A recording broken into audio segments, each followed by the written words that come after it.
Perfecto.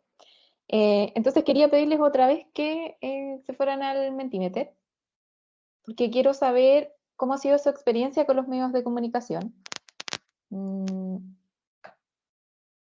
si es que tienen experiencia, o sea, van a encontrar la pregunta que yo no puedo ver en este momento, pero intentaré ver.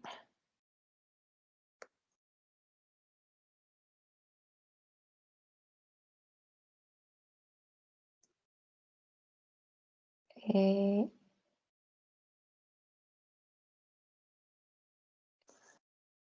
voy a ver si están contestando. Perfecto, ya. Em, mientras nos cuentan cuál ha sido su experiencia con los medios de comunicación, que estoy viendo que está entre neutra y negativa por ahora, les cuento que vamos a hablar un poquito de este tema. Vamos a pasar a, eh, primero, contándoles que los medios de comunicación no son, em, eh, o sea, son una especie de intermediario para hacer divulgación científica sobre todo, pero no es su labor hacerla, no es su obligación. No son una revista científica, por lo tanto no podemos esperar que los medios utilicen el lenguaje técnico con lo que los científicos hablan en general, em, porque no les entendería la mayoría de las personas que utilizan los medios de comunicación, que consumen medios de comunicación. Por lo tanto, para que los medios de comunicación nos sirvan para divulgar la ciencia, debemos entender cómo funciona. Y así también nos beneficiamos mutuamente.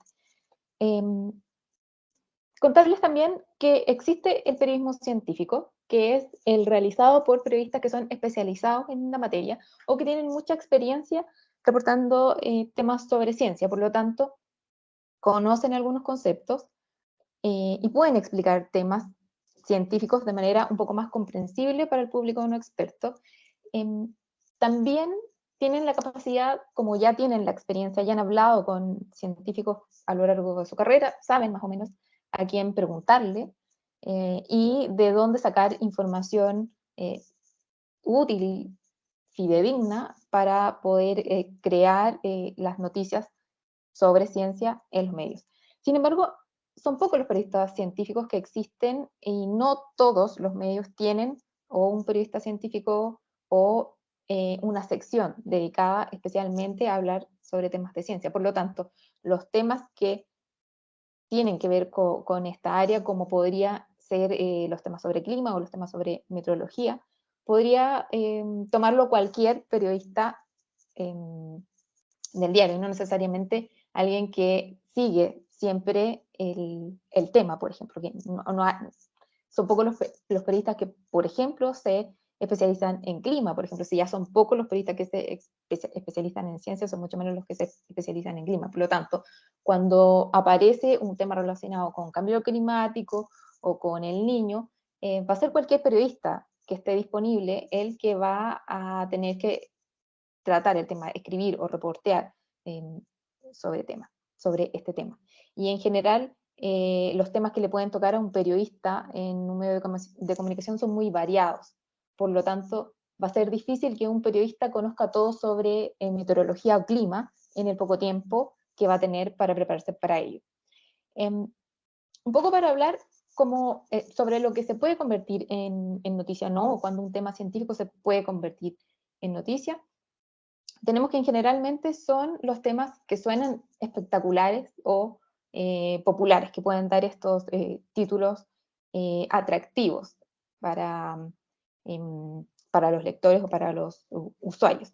Y en esta lista siempre están los temas relacionados con el chocolate, por ejemplo. Si el chocolate es bueno para la salud, aunque aparezca a la semana siguiente un estudio que diga que el chocolate es malo para la salud, siempre va a aparecer en los medios, así como los temas relacionados con salud, por ejemplo, con cáncer, con eh, todos los avances que se refieran a los intentos por curar el cáncer, por ejemplo, como también los robots y todo lo que tenga que ver con astronomía, con el origen de la vida o con la vida en otros planetas, son temas que en general los medios les gusta llevarlos, porque atraen clics. principalmente, como también los temas relacionados con la ciencia ficción, los avances en la inteligencia artificial o también relacionados con la robótica, como ya les había dicho. Pero últimamente también el cambio climático es uno de los temas que también es muy atractivo para los medios de comunicación. Cada vez aparecen más notas relacionadas con este tema, lo que puede ser bueno o malo porque hay muchas veces perdón, existe una tendencia a relacionar muchos temas relacionados con clima, con el cambio climático, cuando no necesariamente es así. Y además del cambio climático, cada ciertos años, ustedes también lo saben, el niño también es un tema atractivo para los medios de comunicación y les van a llegar muchas solicitudes relacionadas con ese tema. ¿Por qué son atractivos estos temas, tanto los temas de salud o como los temas del niño? Es porque cumplen con ciertas características que son las que hacen que un tema se convierta en noticia finalmente. Porque son temas actuales, porque afectan directamente a la sociedad, porque son cercanos, porque están pasando en nuestra ciudad, en nuestro país, por ejemplo, porque tiene consecuencias o impactos directos en la sociedad, o porque puede estar relacionado con algún conflicto, una polémica, o es algo entretenido. Otra de las cosas que tenemos que saber sobre cómo trabajan los medios de comunicación es que existe una diferencia notable en las velocidades con las que trabajan los medios o los periodistas y la velocidad a la que se hace la ciencia. En general, la rutina de un periodista le da un rango de horas para poder entender y desarrollar un tema. Es una jornada en general, a veces 2 jornadas, como aparece en esta gráfica, pero es muy distinto al tiempo que un científico va a tener para especializarse en el tema y saber todo sobre él. Por lo tanto, no podemos esperar que un periodista que ha tenido 8, quizás 10 horas para prepararse sobre un tema sepa de todo. Y por lo tanto no podemos esperar que si nosotros le hablamos, o si un científico, perdón, le habla todo en el lenguaje que en general utiliza para hablar con otros científicos, el periodista lo va a entender. Es necesario que los científicos adapten su lenguaje, en este caso al periodista, que va a ser un intermediario entre el científico y la sociedad o el público al que finalmente quiere llegar. Por lo tanto, es esencial desde las instituciones que trabajan con información científica, entregar la información ya digerida, entre comillas, y para eso nos ayudan mucho los comunicados de prensa o las minutas, que son un recurso muy útil para el trabajo periodístico, y cuando se logra un comunicado bien hecho, con un título atractivo y verídico y con cuñas, con comentarios, muy explicativos para la sociedad en general, los comunicados de prensa terminan en muchos casos siendo replicados exactamente como se envían en los medios de comunicación, porque tenemos este problema de la falta de tiempo y los medios de comunicación quieren salir con la información rápido. Por lo tanto, si les llega un comunicado que está bien hecho, que constituye una noticia, va a ser replicado o se va a convertir en una fuente útil para un reportaje en profundidad. Va a ser un recurso más que va a utilizar el periodista para complementarlo con otras entrevistas, por ejemplo, y hacer un tema más completo. Por lo tanto, cuando hablamos de entregar esta información digerida, hablamos de preocuparnos del lenguaje que vamos a utilizar. Yo encontré estas 2 frases en notas de archivo relacionadas con el niño, de medios o de instituciones en Colombia. Y por ejemplo, me apareció esta frase que yo no logré entender, que dice que el niño ya está madurando y está impactando con una madurez del 90% al país. Yo como, no sé, usuaria, persona, no entendí lo que me quisieron decir. Entonces, llegar con este tipo de frases que solo va a entender un grupo no ayuda a que la ciencia o los resultados de la ciencia lleguen a la población y esta población les sirva para algo, por ejemplo. Lo mismo pasa con la segunda frase, que habla de que los mejores manejos ayudan a que haya menores procesos de sedimentación que puede favorecer en un momento dado la condición de prevención. Que uno ve la frase y está con palabras adecuadas quizás, pero no dice mucho. Entonces, cuando estamos preparando un comunicado o cuando queremos enfrentarnos a los medios para que nos sirvan como intermediarios, tenemos que preocuparnos del lenguaje que vamos a usar y tratar de hacerlo lo más simple posible. Lo que no quiere decir llegar a la simplificación máxima, sino que lograr que la mayor cantidad de gente nos entienda lo que en realidad queremos decir. Y para eso es necesario que preparemos el mensaje. Y esto va tanto cuando hablamos con los medios de comunicación como cuando vamos a preparar un producto de divulgación para cualquier plataforma, por ejemplo, como lo que les enseñaba Diego recién. Y para preparar el mensaje, lo primero que tenemos que hacer es definir el objetivo de este mensaje. Saber para qué queremos comunicar, qué es lo que queremos decir, qué es lo que queremos lograr en el público. Queremos que sepa qué es el fenómeno del niño, queremos que se prepare para el fenómeno del niño, queremos decirle qué consecuencias van a tener para su población en particular. Eso tenemos que tenerlo claro antes de generar el mensaje. Y en segundo lugar, identificar a esta audiencia. Si le vamos a hablar a los tomadores de decisiones, si le vamos a hablar a los alcaldes, si le vamos a hablar al ministro o si le vamos a hablar a la gente para que se prepare, para que tome una acción en particular. Y además de saber a quién, o sea, en lo que nos ayuda a saber a quién le queremos hablar, es para poder adaptar el lenguaje y el nivel de detalle que vamos a usar. Porque, por ejemplo, la frase anterior que hablaba de la madurez del niño, la van a entender una cierta cantidad de personas, pero tiene un nivel y un lenguaje que no necesariamente lo va a entender la mayoría. Otra cosa que nos ayuda a preparar el mensaje es organizar bien lo que vamos a decir. Y esto consiste en ordenar la información. Una cosa que nos enseñan siempre en periodismo es ordenarla desde la más importante a lo menos importante, pero también proporcionando los detalles clave y las implicaciones que puede tener para las personas. Esto de ordenar la información nos ayuda sobre todo en estos tiempos donde la gente se informa mucho a través de Internet, pero lee poco. En general se quedan mucho con los titulares, o con ni siquiera a veces entran en el link. Por lo tanto, hay que ser estratégicos y organizar bien la información de tal manera que la mayor cantidad o la parte más importante quede al principio y que quienes lleguen a este link o que lleguen a este mensaje se queden con la información que de verdad les va a servir. Repetir otra vez el tema del lenguaje, porque hay que evitar, sobre todo, utilizar la jerga científica. Acá vemos un ejemplo de cómo un paper súper complejo se puede transformar en un titular más fácil de entender, que puede llegar, por ejemplo, a los medios de comunicación y que si una persona lo lee, le va a ser más fácil entender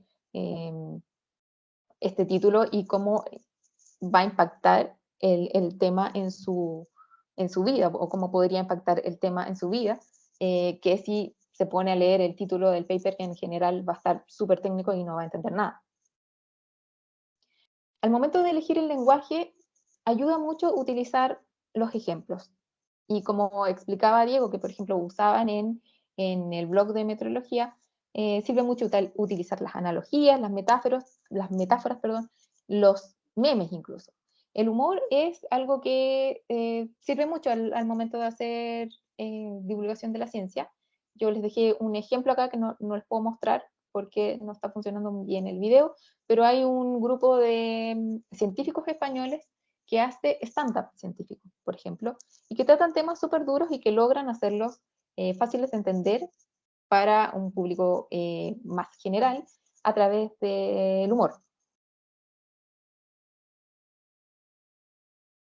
Al momento de preparar el mensaje nos sirve ser concisos y evitar redundancias. Por ejemplo, acá tenemos un ejemplo de un informe que preparó un centro de clima de Chile, que logró hacer un informe que fuera fácil de entender para los tomadores de decisión, utilizando en este caso conceptos simples, párrafos cortos pero informativos y además mapas, infografías fáciles de entender.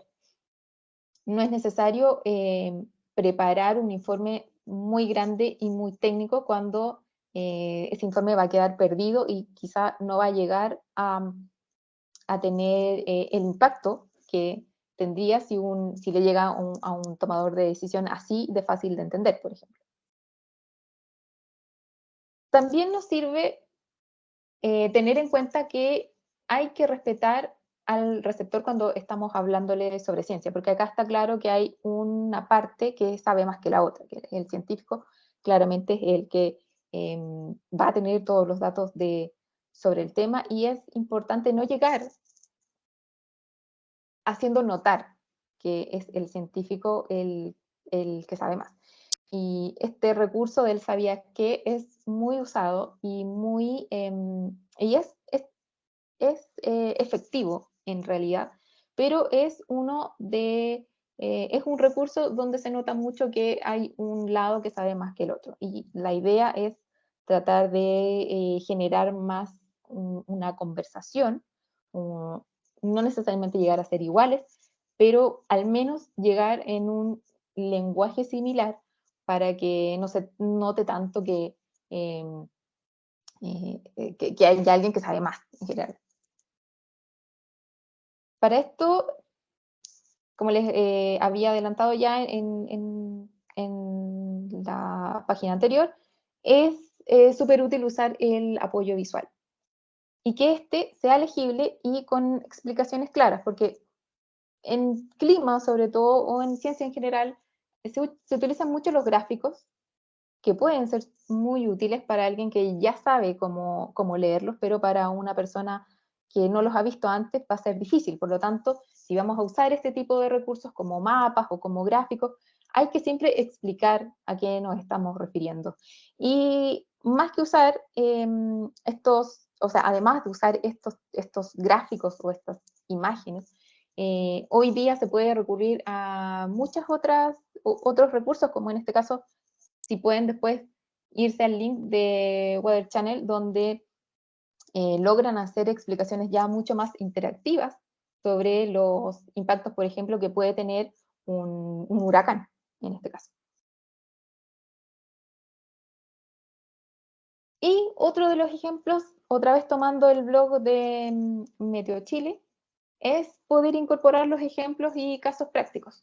Y además integrar elementos narrativos que ayudan o pueden resultar atractivos para la gente. Llegar desde el lado de las artes o desde el lado narrativo para poder lograr que la gente se quede leyendo este mensaje que va a tener un contexto científico, pero les va a llegar por otra vía quizás y puede hacer más comprensible el tema finalmente.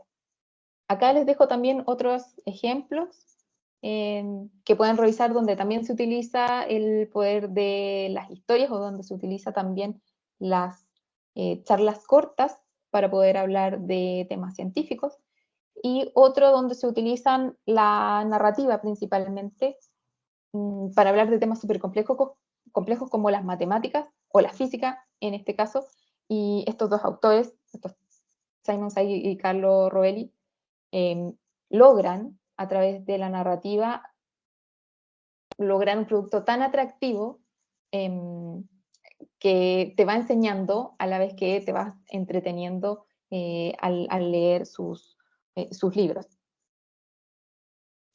Una técnica muy útil que sirve al momento de presentar el mensaje es utilizar la técnica de los 3 puntos. Esta apunta a organizar el mensaje en torno a 3 ideas o a 3 puntos claves, a 3 partes de la investigación que queremos presentar, por ejemplo. Y para hacerlo, tenemos que pensar otra vez en la audiencia y en lo que ésta quiere saber.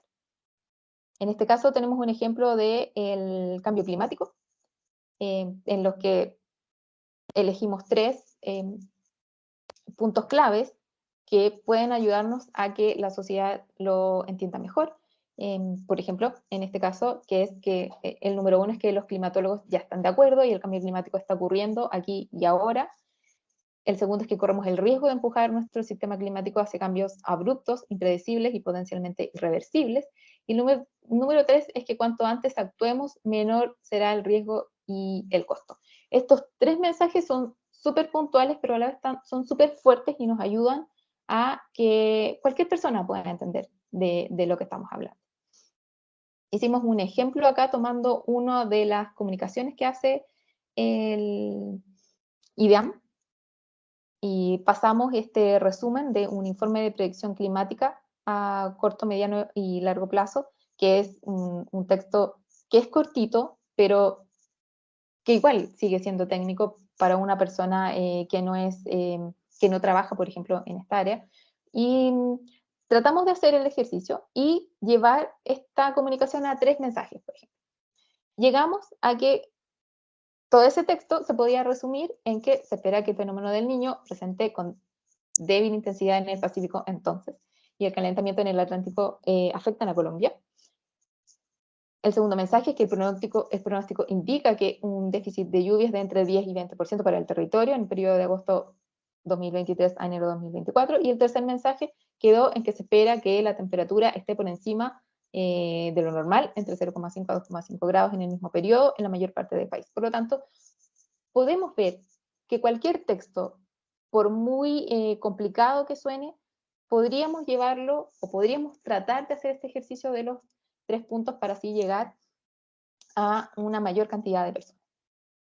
Finalmente, los dejo con algunas recomendaciones generales, tanto para cuando queremos hablar con los medios o cuando queremos hacer un producto de divulgación científica.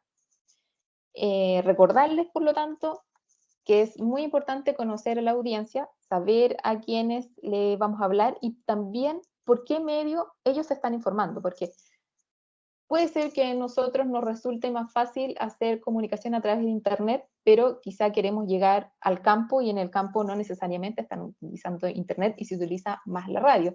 Entonces, es súper importante saber a quién le vamos a hablar y también cómo vamos a llegar a ese público al que queremos hablarle. Siempre simplificar y clarificar los términos que puedan resultar complejos para el público no experto.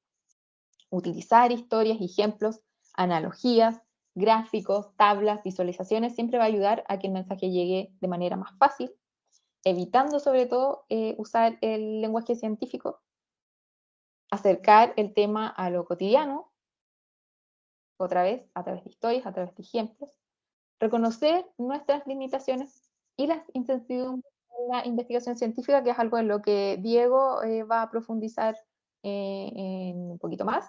Tenemos que reconocer que, o sea, los científicos deben reconocer que no se sabe todo de todo y hay que encontrar la forma de que la gente que no trabaja en ciencia también lo comprenda.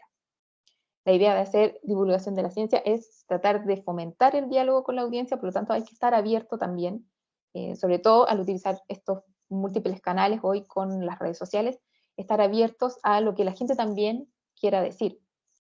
Se puede hacer alianzas súper fuertes al escucharnos entre nosotros. Si no existe ya alguien experto en comunicación en la institución, es importante poder colaborar con ellos o preparar gente también, voceros capaces de tanto enfrentarse a los medios de comunicación como a la gente en general, por ejemplo, en una actividad de divulgación. Todo esto, en todo esto también nos puede ayudar, o la divulgación, aunque no es un objetivo particular de la divulgación, nos puede ayudar a fomentar la alfabetización científica, y hacer esta alfabetización científica nos va a ayudar finalmente a que nuestros mensajes lleguen de manera más clara a la población.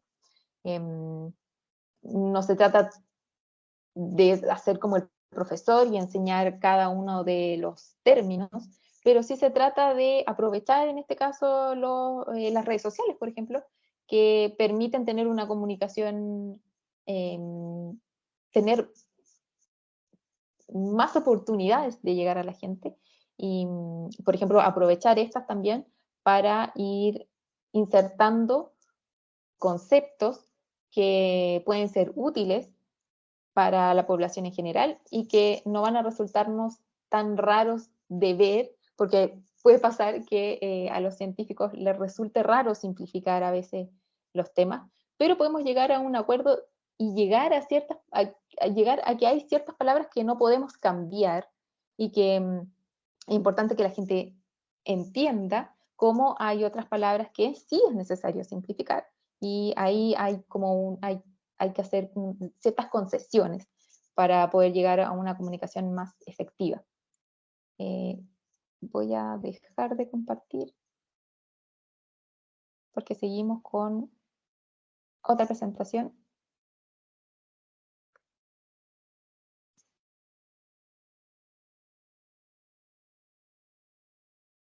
Sí, Diego, tú tienes la presentación siguiente.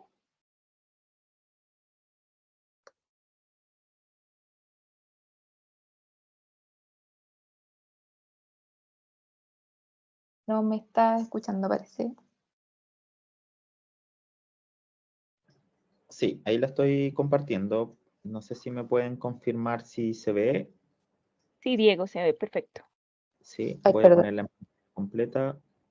Y tenemos estos últimos del orden de los 5 a 10 minutos para mostrarles esto un poco, que era cómo hacer comunicación en tiempos de crisis. Así le llamamos a esta presentación. Cristina.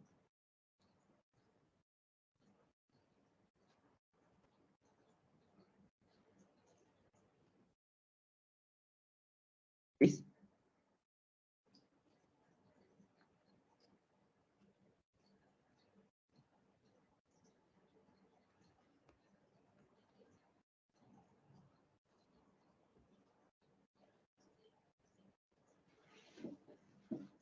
Cris, ¿me escuchas?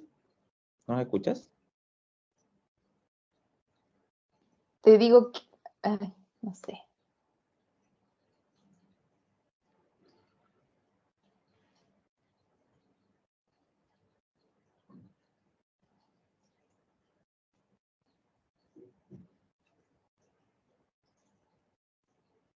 Cristina.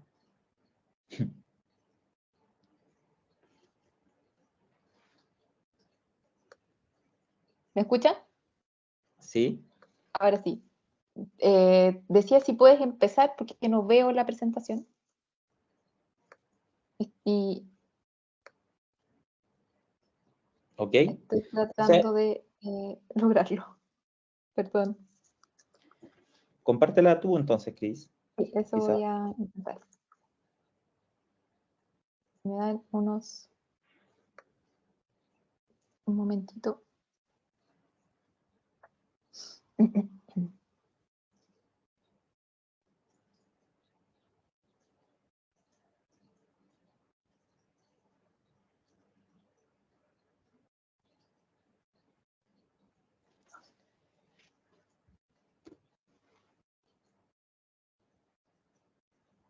¿Me dices algo para saber si... Si me das un momento, porque estoy tratando de compartirla, o sea, de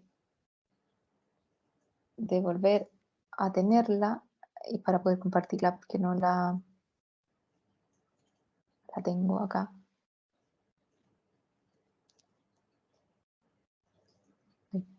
Pero mientras les recordamos que pueden ir dejando sus preguntas. Veo que ya hay una. O quizás si puedes empezar con adelantar la de plataformas, aprovechando que estábamos hablando de medios de comunicación, mientras yo preparo la próxima.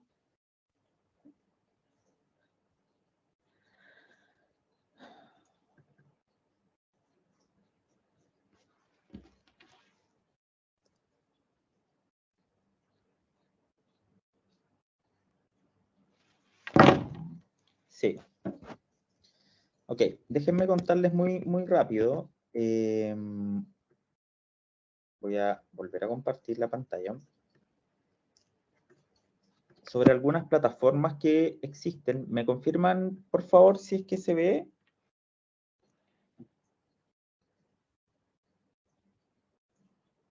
Sí, Cristi, sí, ¿Sí? Diego. Sí. Hay un Entonces, problema. hay algunas plataformas que podemos utilizar a la hora de generar algún proyecto de divulgación. Y, por ejemplo, si lo que queremos es escribir, hay algunos sitios que son buenos porque son gratuitos, por ejemplo, y que son plataformas que nos permiten ahora tener una página web completa sin la necesidad de tener que diseñar una página web completa. Algunos de estos ejemplos son WordPress, Blogger y Tumblr. WordPress es una plataforma muy amigable a la hora de construirla, permite una estructura de autor, editor, administrador del sitio, y por lo tanto pueden haber distintas personas trabajando en el mismo proyecto con distintos como, se me fue la palabra, con distintos cargos, ¿no? Sí. Puede haber alguien que se dedique solo a editar o a gente que se dedique a escribir, y todo eso está interno en la plataforma. Es una plataforma gratuita y por lo tanto muy fácil de implementar y administrar. Blogger es muy similar, se linkea con nuestras cuentas de Google, y eso lo hace positivo y negativo porque sabemos que Google de repente termina con algunos proyectos, pero también, de nuevo, una plataforma en el que nosotros no nos tenemos que preocupar, por ejemplo, de la administración del sitio web. Y Tumblr es una suerte de red social para escribir, para microblog, y que permite hacer artículos muy cortitos en este caso, ¿cierto? Estamos hablando de divulgación científica, y permite repostear artículos de otro usuario. Todas estas plataformas son completamente gratis y lo único que uno tiene que hacer es crearse una cuenta. Sí es cierto que la plataforma WordPress sí permite comprar plantillas y administrarlas, y eso, por ejemplo, nos podría permitir que la URL, es decir, el link, no tenga la palabra wordpress.com o wordpress.org, sino que nosotros cambiarlo a como nosotros queramos, pero esos son algunos beneficios que tiene el pagar la plataforma, pero de nuevo, no es necesario. Las redes sociales van a ser bien importantes porque hoy por hoy, si se fijan, la gran mayoría o la mayoría de las personas se están informando por redes sociales por encima de apps de noticias y páginas web. Es decir, por redes sociales nosotros podemos encontrarnos no solo entretención, que lo hay, ¿cierto? Pero también otras formas de información, y en este caso lo que nosotros queremos que es divulgación científica. Mucha gente usa TikTok, ¿sí? Y aquí hay alguna figura, ¿cierto?, de gente que ha utilizado TikTok para informarse. Es decir, la gente prefiere usar TikTok que páginas de portales de noticias. Eso es bien potente si lo pensamos, y tenemos que usarlo a nuestro beneficio. Estoy yendo un poco rápido porque sabemos que nos va a quedar un poco tiempo, ¿no? Pero probablemente ustedes estas redes sociales ya la conocen. Twitter nos permite hacer tweets, es decir, textos cortos, nos permite interactuar con mucha gente, y por lo tanto nos permite que nuestro mensaje sea visto por muchas personas que puedan tener cuentas en Twitter, desde presidentes de la República, ministros, etc. Facebook es una red social que hoy por hoy ha quedado un poco más relegada para un tipo de usuario en particular, y es una red social que hay un peligro ahí porque es por donde fluyen principalmente las fake news y las teorías conspirativas y ese tipo de cosas, y por lo tanto los científicos podrían ayudar en Facebook a calmar un poco la desinformación. Y LinkedIn, por otro lado, nos permite armar redes de trabajo, mostrar lo que estamos haciendo, y también, ¿por qué no hacer divulgación? Porque de nuevo, como decía Cristina en algún momento, no necesariamente profesionales de otras áreas van a entender lo que nosotros en nuestra área trabajamos. Es importante ser multiplataforma, estar dispuesto a interactuar, no usar las redes sociales solo como aquí yo estoy escribiendo y listo, sino que el usuario quiere tener una interacción con quienes estamos escribiendo en redes sociales. Hay que estudiar los tiempos para publicar. No todas las redes sociales tienen los mismos ritmos y tienen los mismos tiempos. Hay un libro muy útil para eso, que es este que les recomendamos acá, que se llama Tienes 5 segundos, y que habla de lo rápido que un usuario se desencanta con algo, y captar la atención de alguien probablemente tome menos de 5 segundos. Y es decir, si lo que nosotros queremos mostrar no es lo suficientemente atractivo, el usuario va a ir a buscar la información en otra parte nomás, ¿sí? Respetemos el estilo, porque cada red social tiene su estilo. Este ejemplo no lo voy a mostrar completo, pero solo quiero que se enfoquen en el de la derecha, y es cómo la Agencia Europea de Astronomía decidió usar Twitter para comunicar que el Philae Lander, que era este proyecto para aterrizar una sonda en un cometa, lo había logrado, ¿sí? Y eso a mí me pareció muy interesante, que ellos usaron Twitter como su primera forma de comunicar que el proyecto había sido exitoso. Después hicieron la conferencia de prensa y etcétera, todo lo que venía, pero decidieron usar redes sociales para eso, ¿no? Facebook, por otra parte, yo les decía que hay bastante investigación sobre el uso de redes sociales en temas científicos, y se dice que en Facebook los científicos pueden funcionar como expertos de confianza, porque hay tanta desinformación y tantas páginas que hacen cosas que parecen ciencia, que es bueno que los expertos estén en Facebook comunicando, ¿cierto?, desde la disciplina. LinkedIn, algunas recomendaciones para usar LinkedIn: a crear artículos y posts, duplicar el idioma, nos puede ayudar, ¿cierto?, a generar una mayor audiencia.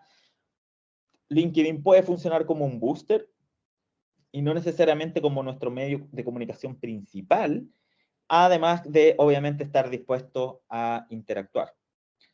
Por otra parte, Instagram es una red social en el que lo visual lo es todo, y en el que lo visual no es simplemente una función ilustradora, no es solo, voy a poner una imagen para que se vea bonito lo que yo estoy escribiendo, sino que la imagen es la información. Y ese es un cambio un poco de paradigma a la hora de hacer comunicación, ¿no? Y hemos visto con o sea, de una manera positiva, ¿no?, como las instituciones en Sudamérica de clima están usando Instagram, y si se fijan en estos dos ejemplos, es muy visual. Son imágenes, son infografías, y no es necesariamente el texto al cual probablemente es lo que más estamos acostumbrados. YouTube, por otra parte, también nos permite generar canales y mantener a nuestra audiencia, ¿sí? Hay que elegirla bien, hay que entregar con estilo, hay distintos estilos de hacer videos en YouTube, puede ser voz en off, pueden ser blogs en YouTube, etc. Y de nuevo, ser parte de la comunidad, es decir, no usar YouTube como la plataforma en la cual nosotros alojamos nuestros videos, sino que utilizarla como una red social, que es finalmente lo que queremos.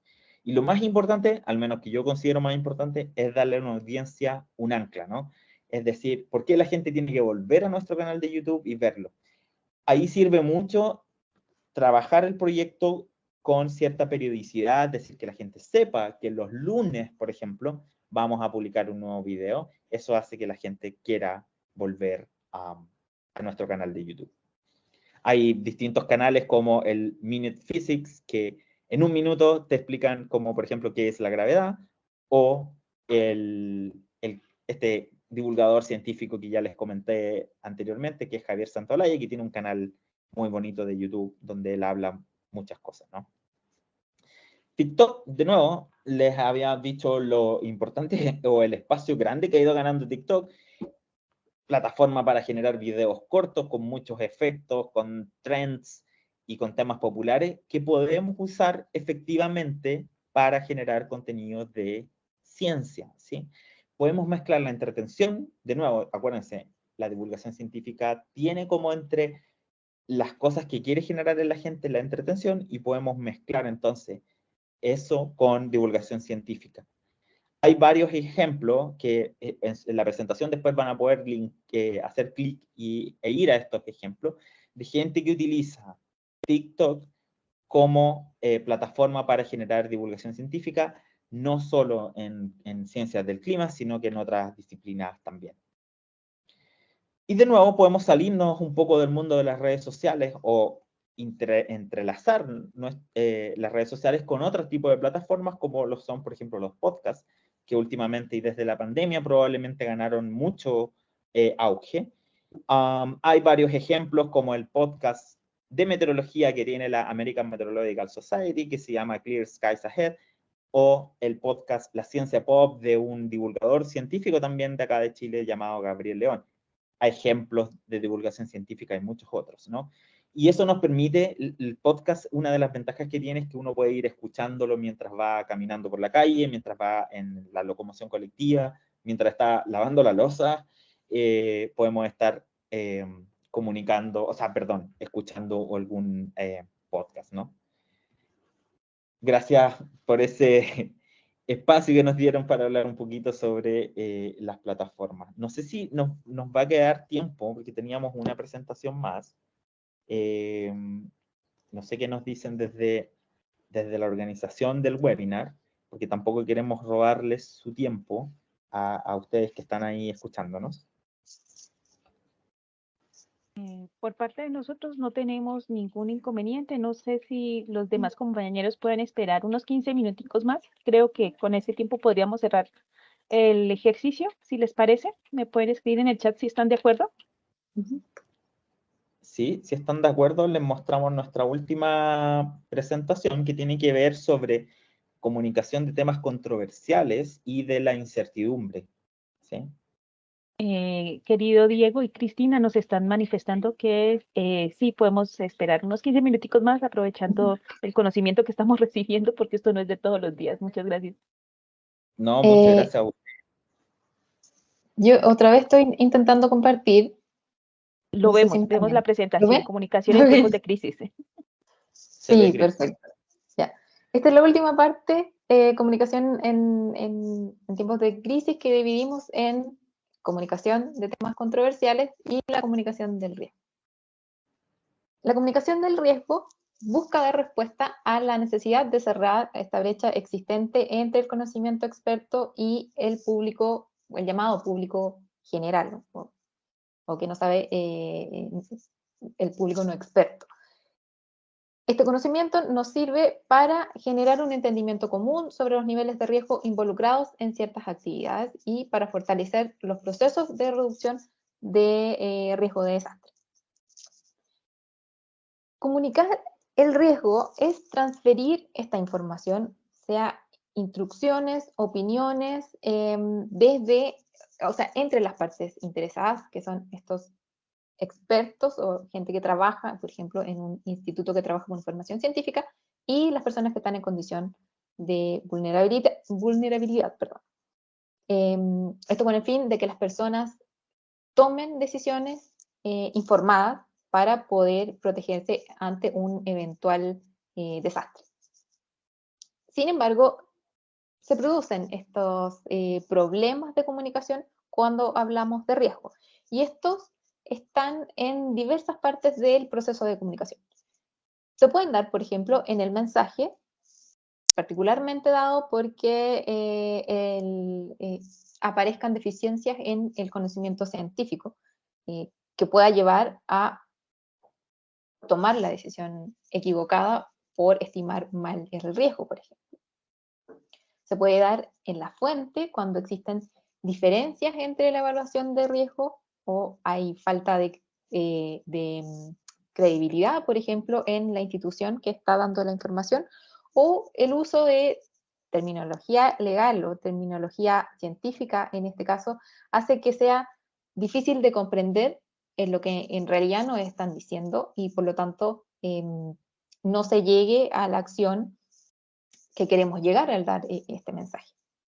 Pueden darse problemas también en el canal, ya sea porque en los medios de comunicación, por ejemplo, están enfatizando o en cierta área del tema, el área más polémica, por ejemplo, o porque están entregando información sesgada, o porque están entregando información sin confirmar, o están sobresimplificando la información. Y el problema finalmente se puede dar hasta en el receptor, porque puede ser que a la persona a la que queremos llegar no le interese lo que queremos decir o no nos tiene confianza, por ejemplo, o tiene una percepción del riesgo poco acertada, o no tiene confianza en general en la información científica, por ejemplo. Sin embargo, tenemos que tratar de detectar dónde puede estar el error en el caso de la comunicación del riesgo para poder hacerlo bien, porque la comunicación del riesgo tiene que ser clara frente a lo que se sabe y a lo que no, para poder entregar una información que sea creíble. No podemos decir una cosa un día y decir lo contrario al otro día. Es clave tener medios de comunicación que traten el tema con empatía, que no se enfoquen solamente en lo que da más rating, por ejemplo, o en lo que cause más clics, en enfocarse en la polémica o en, qué sé yo, en lo espectacular del tema. Una comunicación del riesgo finalmente no va a ser eficaz si no existe voluntad para recibir la información. Si el receptor no está dispuesto a recibir esta información, no va a servir de nada que hagamos todo el esfuerzo por llegar a él, por ejemplo. La comunicación del riesgo es clave para evitar desastres, en este caso. Por lo tanto, si existe información sobre potenciales desastres, es necesario comunicarla claramente a quienes van a poder hacer algo para evitar tragedias. Yo di un ejemplo, di este mismo ejemplo ya en la charla anterior con lo que pasó en Chile con el terremoto de 2010, por ejemplo. No sé si ustedes saben, en 2010 hubo un terremoto de magnitud 8.8 que fue seguido por un tsunami que causó varias muertes. Sin embargo, meses antes había aparecido un paper en una revista científica que hablaba de la posibilidad de que ocurriera un sismo en Chile en cierta parte del territorio y que podría alcanzar cierta magnitud. Pero ese paper no llegó a los medios, por ejemplo, y la gente no se enteró. Pasaba entonces que era difícil hablar de temas relacionados con terremotos porque solía asociarse a que, ¿cómo se llama? No encuentro la palabra, pero se asociaba a algo negativo, a estar como asustando a la población, por decirlo de alguna manera. Por lo tanto, no se hablaba mucho de temas que advirtieran sobre posibles terremotos, porque se sabe que no se pueden predecir. Pero sí existía este estudio, por ejemplo, que hablaba claramente de lo que podía pasar y de haber llegado a la sociedad de manera clara, advirtiendo que somos un país donde siempre va a haber terremotos y pueden llegar a ser tan extremos como este, por lo tanto se deben tomar ciertas medidas. Había sido mucho más útil este paper llegando a la sociedad que quedándose solo en la revista científica y en los pocos sismólogos que lo vieron, por ejemplo. Por lo tanto, si tenemos información que puede afectar a mucha gente, tenemos que hacerla llegar a esta gente. Y no subestimar al público porque es posible educarlo en ciertas terminologías para evitar el sensacionalismo, porque yo les hablaba de que no se hablaba en los medios muchos de terremotos porque encontraba que era sensacionalista hablar del tema, pero también porque es difícil hablar de estas terminologías. Pero después del terremoto, lamentablemente tuvo que pasar esta tragedia para que la gente empezara a entender un poco de los conceptos que están relacionados con la sismología. Y por ejemplo, ahora uno puede hablar de brecha sísmica y la gente lo va a entender, se sabe lo que es magnitud también, y pasa también en el caso de la meteorología. Otra vez tuvo que pasar otra tragedia para que estos temas empezaran a aparecer en los medios y la gente empezara a hablar y entender a qué nos referimos cuando hablamos de isoterma, por ejemplo.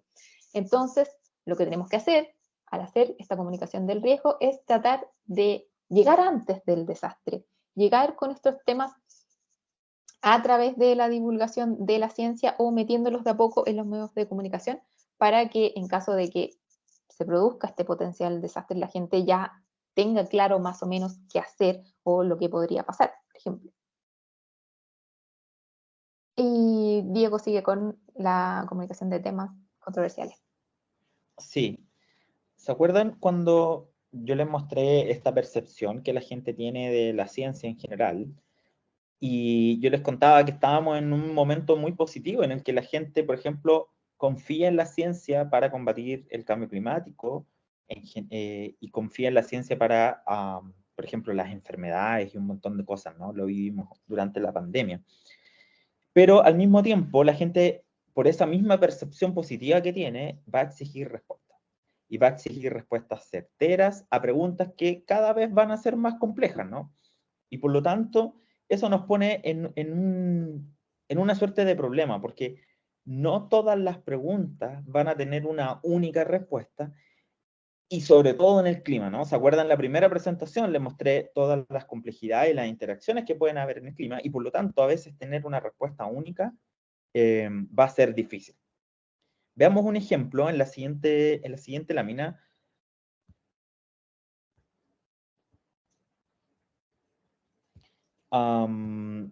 Sí,